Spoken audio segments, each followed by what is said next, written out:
One of the things that I wanted to start with was, in recent months, Washington State Department of Transportation has closed several bridges, and that's due to deterioration or damage. And for me, I always think of a debate that happened back in the mid-90s, where you had two gubernatorial candidates. I think one of them was John Carlson, and he was getting slammed for opposing a gas increase because it was desperately needed to bring all our roads and bridges up to snuff. And I think ever since then, those roads and bridges are still they're not fixed, they're not up to snuff, we're still behind. This has caused some major backups, long detours. What's going on with these bridge closures? Why are they necessary? And when we have that. Well, you're right. The Department of Transportation has had some bad luck just recently with a bridge on State Route 410 down in the Buckley area, northeast Pierce County. An overheight truck hit the bridge, causing structural damage that's going to take some months to repair.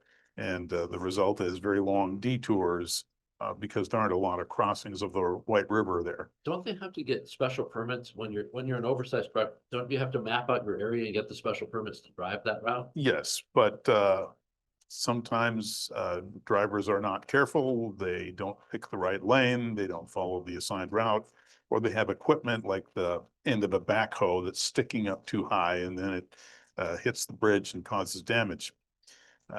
There were two other bridges that were closed due to structural deterioration, and those raise a bigger red flag.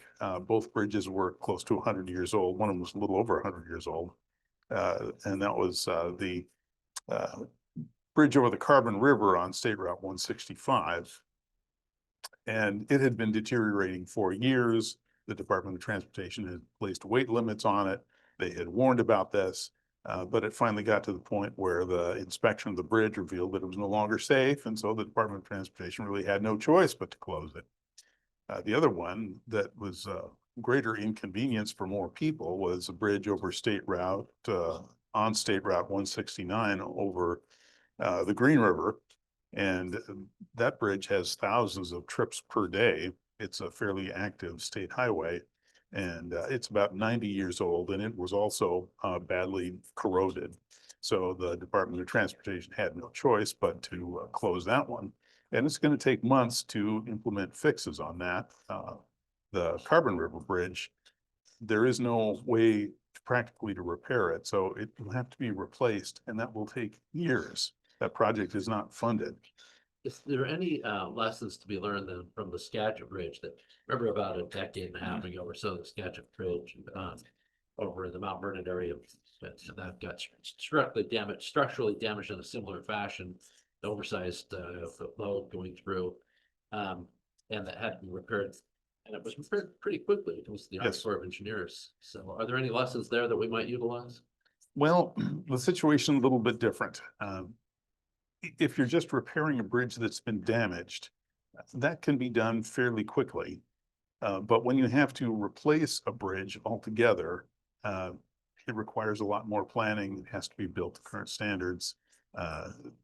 The design process takes longer in the environmental process. So I was going to ask about the environmental process because I feel like if there's a bridge already there and you're going to build one that's better than the previous one, why do you have to go through this, this complicated environmental process when obviously whatever damage was done to the environment from a structure is already there? And I'm assuming the new standards are much better for the environment than the old standards for the structure. Well, the new standards are one of the reasons that it does take a while. And most of the bridges in Western Washington cross streams and rivers that have salmon in them. Right. And so this raises additional challenges about when you can do construction and whether you can put piers or do any construction in the waterway. There's certain windows of time when you have migrating fish and you can't do construction during that time. I mean, that's just the way it is. But the bigger obstacle is not the environmental process. It's that the Department of Transportation has not had the budget to adequately maintain the bridges they have. And there are more than 3,000 bridges on the state highway system. more than 200 of those are in poor condition. And that's according to the Department of Transportation's own inspections. So we look at the recent closures in Southeast King County and Pierce County and say, oh, that's bad. But those are not isolated incidents. There are going to be many more bridges around the state where the state is going to have to make difficult decisions about how to either repair them or replace them. And right now, budgets simply are not adequate to cover those costs. Why did that happen? I mean, I feel like I've been hearing that story about lack of funding to repair needed roads and bridges for as long as I can remember. And it didn't matter what new gas tax occurred or what new revenue came in. Didn't matter about surplus revenue. You know, it reminded me of if you knew somebody who was driving a car and was in desperate need of a repair before it popped out, you know, they'd rather get the new radio or the new leather seats or something, or new seat cover, than actually invest in the thing that made their car work. And our transportation system feels the same way. You know, there's all kinds of extra projects that I've seen over the years that were certainly favored by politicians and by certain interest groups that, you know, maybe they love the new bike trail or the new roundabout lane or whatever the case may be. But when I think about it, I think, well, wait a second, do we actually have the money to do these things that we want to do? And are we doing these things that we want to do at the expense of doing the things that we must do to keep the arterials going? You make a very good point, and I don't want anyone to interpret my comments as being critical of the Washington State Department of Transportation's bridge office. They do a very good job of monitoring bridge condition. They're very skillful at maintaining bridges. So they're stuck following the whims of the political leadership, right? The problem is what you just alluded to, which is the legislature and the governor set the transportation budget priorities. And for the last dozen years, it has not provided adequate funding for bridge preservation and maintenance. And that amount that is needed to get caught up, and it'll take many years to do that, keeps increasing. It was increasing a lot faster than people expected. And so that's how you end up with this big budget gap of hundreds of millions of dollars a year that's needed just to start getting caught up on. Now, let me guess. One of the things that I learned from you is, you know, and was that the longer you wait to repair roads, the more expensive it becomes, because it's the layer. If you think of roads, it's kind of a layer cake, right? And if you've got damage to the top layer, you can remove the top layer and replace it. But we're waiting until the damage goes all the way through, and you got to throw out the cake and make a new one, right? And that also applies to bridges. That's what I was going to ask. Yeah, is that same thing happening here? Yes, it is. And especially with steel bridges, if you keep them painted and in reasonable shape, right, they can last a very long time. And we have steel girder bridges in the state that are 100 years old. But once they're allowed to start rusting and corroding and cracking and things like that, then it gets to a point where it's very expensive to repair them. Okay. So I just bring that up because it's another example of where, you know, instead of doing the things that we must do, we're doing the things that we want to do. And then it's causing more and more problems down the road. Yeah. That you know, well, I was going to say we might not have to pay for it, but it looks like we will have to pay for it. But maybe, you know, earlier on, people were thinking they wouldn't have to pay for it. When politicians make the decisions, they get the credit for doing the things they wanted to do, that they can have the, you know, the headline for, but they don't get the blame when the bill comes due. And all of a sudden you've got real expenses coming for these roads and bridges. Interestingly, in talking with legislators, some of them frame this a little bit differently. They have tried to explain it as making a difficult choice between new highway expansion and maintaining the existing system. But as you point out, if you look at the state transportation budget, there's hundreds of millions of dollars a year that go into things like bike lanes, transit grants, electric vehicle programs, and things like that, that don't fix any highways. And so the legislature has made very conscious decisions in the past that those, what I would think of as kind of peripheral programs, right, became a higher priority.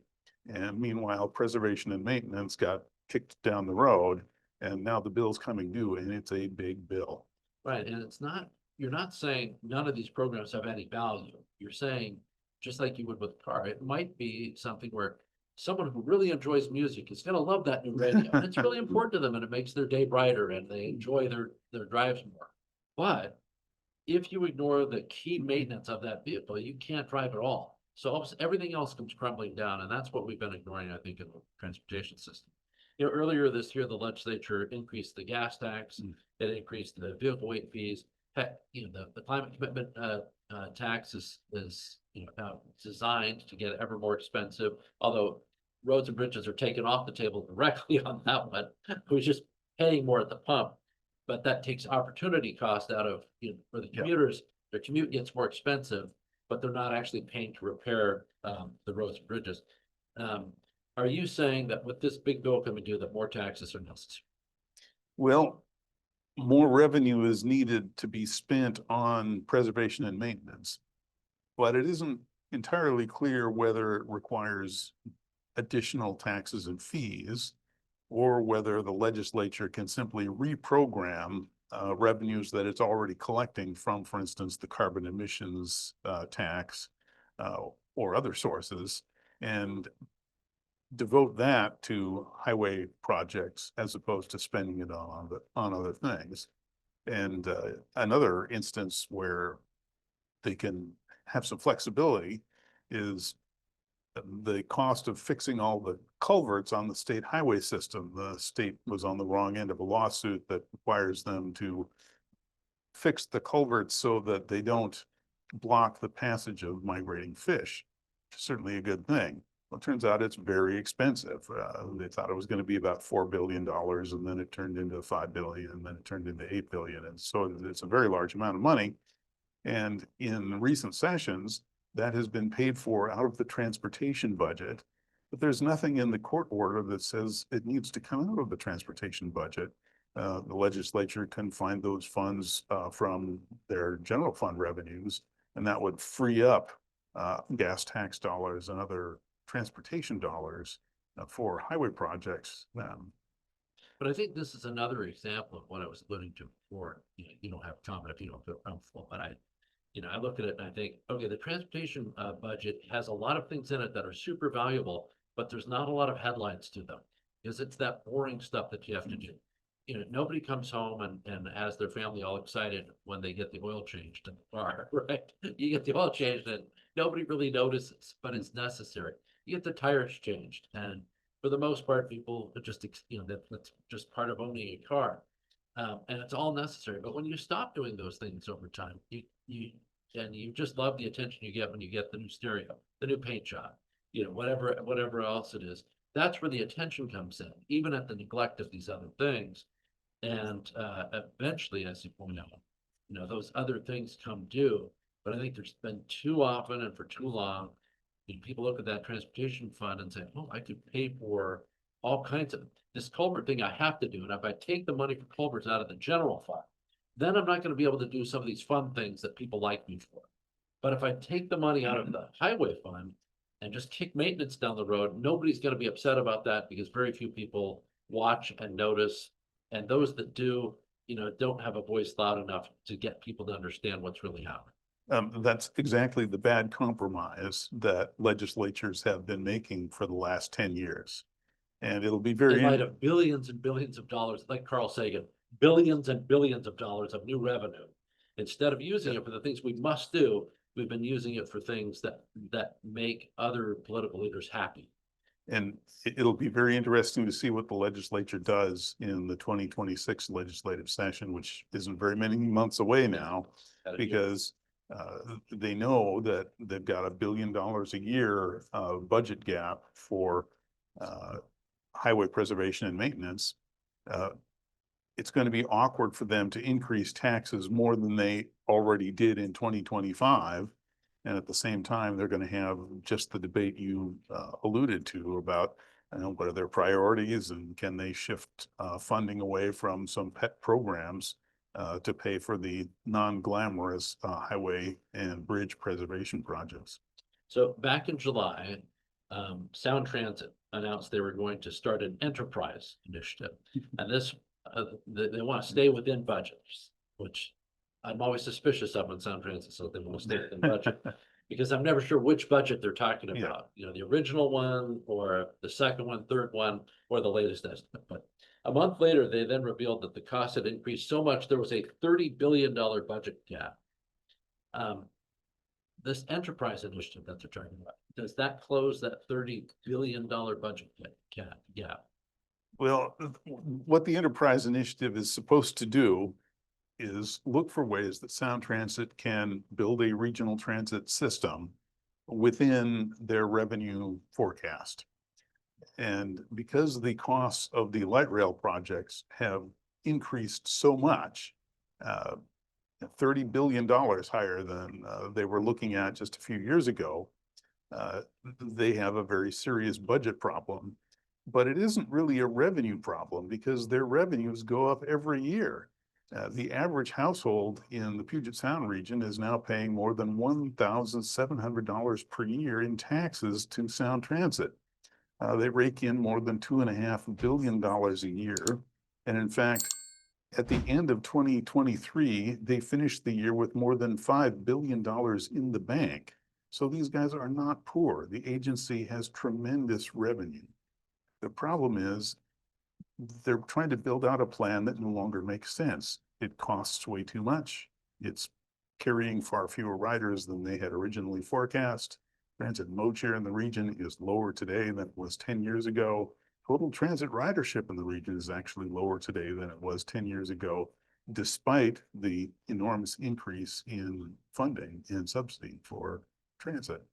So what Sound Transit should do with this enterprise initiative is look at alternatives to those light rail extensions. But if the enterprise initiative just turns into another budget exercise where they try and find ways to salvage those light rail extensions, which don't make any sense, then they don't solve the problem. With that much money and so little oversight, I mean, that's one of the challenges here is Sound Transit's almost an entity unto itself, and you have legislature bowing to Sound Transit rather than legislature overseeing Sound Transit. Saying, look, that's true. this is essential to the state's transportation system.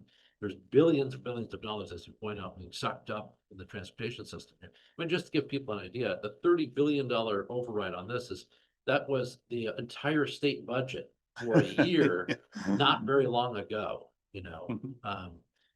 And now it's, you know, it's an error in judgment on the part of Central up here. So how much for each taxpayer, the amount that this overage represents has got to be astronomical for well, it works out to about in their district. It works out to about $20,000 per household in Sound Transit's 3-county taxing district. So if you were doing, you know, let's say a bathroom or a kitchen renovation project, and you know, the contractor was working away on it for a number of months or even years, and then they came back and they said, oh, we're not going to be able to finish this unless you give us an extra $20,000. You probably wouldn't be very happy about it. Right. But that's essentially what the position that Sound Transit is in. Well, this is worse because most people won't be riding Sound Transit. So it's more like your neighbor's been renovating and now all of a sudden you're going to have to pay an extra $20,000 as well as every other house on your neighborhood to get this one neighbor the ride that he was already taking on the bus, but now on a train. Yeah, and to be fair, Sound Transit, at least not yet, isn't asking for additional tax revenue because they're already at the maximum that state law allows. So what they need to do is either find a way to build these things cheaper, which is a real challenge for them because they've said that many times in the past, but costs always went up. They never went down. Shocking. Yeah. Or they build less. And that's a political problem more than a transportation problem because the light rail extensions in the plan add very few new riders. Most of them duplicate existing metro rapid ride routes or bus routes in Pierce and Snohomish County. So you don't gain very many riders despite the tens of billions of dollars that will cost. Now their own data shows that too. It's not Yes. like you're making that up. It's like they know that the Yep. same riders are doing the same thing. Yes. Same with the West Seattle light rail link. It would be basically you take the bus rapid transit express riders Yeah. And you'd be putting them on a super expensive multi-billion-dollar railway. Yes. Yeah, so, again, that's just one of those things where you look at the opportunity cost in a state that's way behind on all these things. Yeah. And it becomes more than, it becomes a much bigger problem. Yes. Then there's also the case of Sound Transit. It's, to me, Sound Transit is synonymous with light rail. I mean, they've made that their identity. When, as you point out, it doesn't have to be. No. The Sound Transit's mission is not light rail. It's just become light rail. From very early on, the Sound Transit Board got fixated on building light rail lines. They provide some express bus service, not because they wanted to, and by the way, I was involved in those discussions back in the mid-1990s, but it was because they didn't think they could get votes from those outlying parts of the region, since they weren't going to be able to build light rail out to those places for decades. Right. Well, their express bus service turned out to be far and away the most cost-effective and productive parts of the system they're building out. But their central purpose, at least in the mind of their board members, has always been to build light rail lines, and that hasn't changed. So it'll be interesting to see if this enterprise initiative really starts the discussion that is desperately needed and long overdue about how the agency can revise their plan away from their fixation on light rail to the alternatives that are simply a much better fit for the dispersed travel patterns that we've seen develop over the region in the last 20 or 30 years. If you have a question for Charles Prestrud, the Full Center for Transportation Director of Washington Policy Center, feel free to put it in the Q&A box at the bottom of your Zoom screen, and we'll try and get to those questions before we wrap it up. But one of the things that you're just mentioning is Sound Transit. If they take this enterprise initiative and change, one of the challenges here is, are they taking new ridership data and changing plans accordingly, taking a look at their old plans and revising old plans based on how people are utilizing transit and the number of riders? Is there any indication that they're using, the new realities of the last 8 years and changing plans accordingly? Well, in a PowerPoint presentation, which Sound Transit staff gave to their board back in August or July, they allude to that. They mention that, the situation's changed, and so they need to take another look at these things.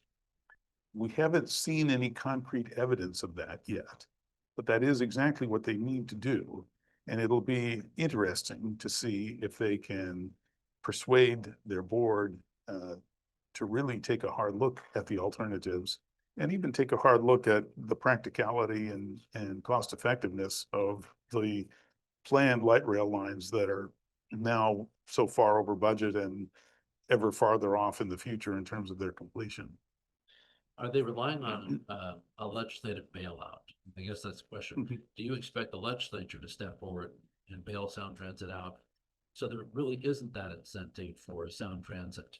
But the bailout could be direct money, or it could just be new ways to tax people, or expanding ways to tax people, or, like we saw last year, the effort to make it so that when you're issuing bonds, you could make the bonds 75 years out and punish children and grandchildren and great-grandchildren based on the dumb decisions of today. Yeah, well, who wouldn't like the idea of spending their grandchildren's money? Great-grandchildren's money at this point. Yeah. I'm sure Sound Transit is exploring all of the financial engineering ideas they can think of that will allow them to build out more of the light rail plan. But I think the legislature would have a hard time doing that. This doesn't mean that they won't, but because, as we just discussed, the state is already looking at $1 billion shortfall for their own state highway projects. And you would think that preservation and maintenance and safety on state highways would be a higher priority than a multi-billion-dollar build out for a light rail system that may never even be completed. So I wouldn't expect the legislature to give Sound Transit outright revenue, but Sound Transit may very well ask for, maybe a share of the carbon emissions revenue that the state gets, or they may ask for the ability to go back to the voters for an ST4 vote and ask for additional taxing authority that way. But at the beginning of the program, we talked about the Transportation Forum being held on October 27th. Tell us about the panelists that are lined up. This is an event at the University of Washington, WPC event. So who's lined up to be the panelists to discuss the future of transportation? Well, it's going to focus on the future of public transportation. So we're not going to fix all of the state's transportation challenges, but the panelists are former Washington State DOT Secretary Doug McDonald and recently retired King County Metro Senior Planner Jack Wisner. Both of them have tremendous expertise on transportation and transit in particular. They're both transit riders. And I'm also going to be on the panel. The panel will be moderated by Professor Don McKenzie from the University of Washington, and should be a very interesting discussion.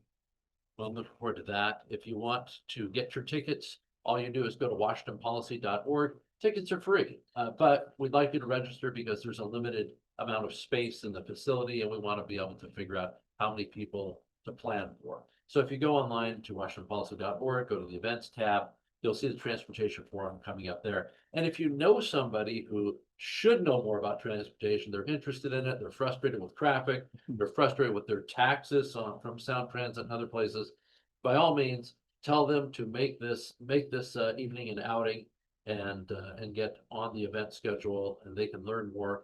An informed citizen is a much better citizen. You're able to make better decisions and contact your legislator supporting them. Anita says, why should residents pay for this who don't use this? I think she's referring to Sound Transit. Why do we have tolls when we've been taxed already on the roads? To answer the first question, public transportation, the business model has changed over time. Now, initially, it was mostly provided by private operators who expected it to at least break even or make a profit, and it did for a while.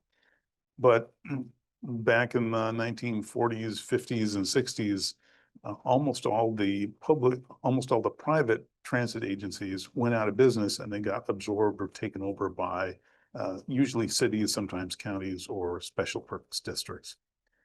And as costs rose and ridership decreased, it became necessary for those public agencies to use taxes in order to subsidize the service.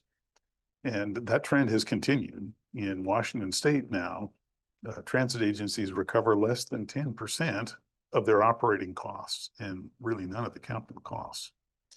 Some of the transit agencies don't charge any fare at all. I don't see that changing anytime soon. So whether we like it or not, the transit business model has changed, and it's one that now relies very heavily on public subsidy. Another question coming in is, where is this money that's being collected from the carbon tax, the Climate Commitment Act tax? Where is that going if it's not going to roads and bridges? I have a feeling that they saw the advertisements in the repeal campaign that promised that if this were repealed, roads and bridges would be crumbling. The carbon emissions revenue and most of that is paid by motorists at the pump. It adds 45 cents per gallon to the price of gas, which is why and diesel, which is why gasoline and diesel prices are higher in Washington State than just about anywhere else in the country. Most of that revenue goes to other uses that the legislature has decided on, most of which are intended to reduce carbon emissions, though it's an open question whether they are because the state isn't monitoring it very carefully. So it's a lot of things like electric vehicles and energy efficiency programs and bike and pedestrian projects and all kinds of other things. But the legislature specifically prohibited using the carbon emissions revenue for highway purposes. And that's part of the reason why we have this big shortfall in highway funding. Yeah, our Vice President for Research, Todd Myers, has a good write-up on the number of projects from the Climate Commitment Act that are funded that do not actually reduce any carbon emissions, and the numbers are shocking.